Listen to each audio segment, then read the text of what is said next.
Welcome back. Well, this week, public and school libraries here on the First Coast and across the nation, for that matter, are celebrating the freedom to read. It's called Banned Books Week, and here to tell us about it is Leslie Kirkwood with the Urban Dynamics Corporation and Kelly Likens with the Jacksonville Public Libraries. Thanks for joining us, ladies. Thank you. All right, Banned Book Week. Tell us what it's about.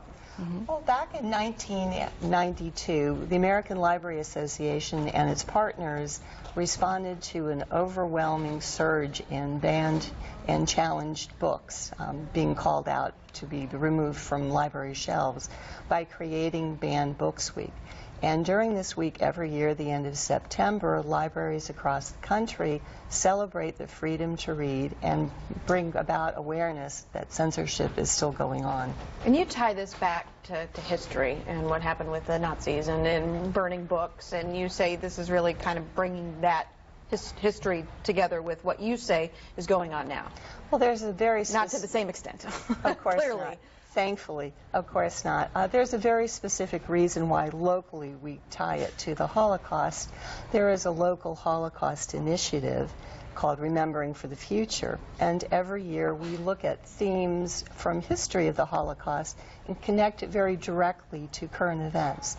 In this case, we're looking at the censorship and the book burnings that went on so notably during the Nazi regime as a reminder of how valuable and precious our freedom to read is, our freedom of expression, but to build the awareness that book burnings happen now, that we have books here that have been censored and banned across the country in different communities. Are these books banned here locally, or these are just examples of things that have been banned across the country? These have been banned in different communities throughout the country. None of these has been banned here, but several of them have been challenged in our school districts and our libraries. So it seems silly to me to ban a book with the day and age we live in, where you can download a book, you can read it online.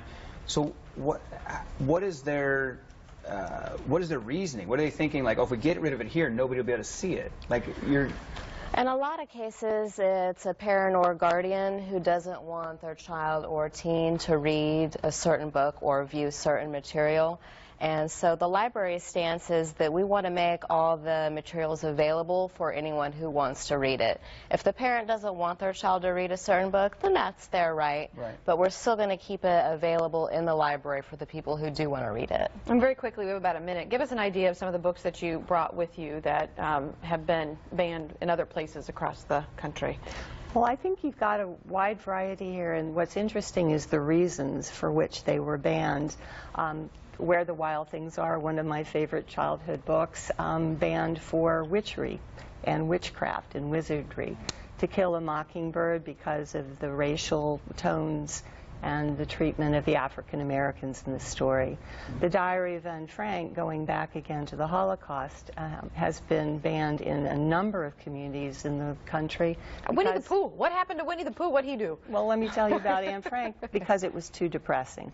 Winnie the Pooh because... Anne Frank was banned because it was too depressing. Because it was too depressing. Okay. And Winnie the Pooh because a religious group felt that talking animals were blasphemy and an affront to God. So we tend to find religious groups, those who are offended by sexuality topics, and religion are the most part. Keep fighting the good fight. I know that they've been challenged, but they haven't been banned yet. So thank you for being here. Appreciate you guys joining us and talking about this. After the break, he suffered a heart attack while sitting at his desk.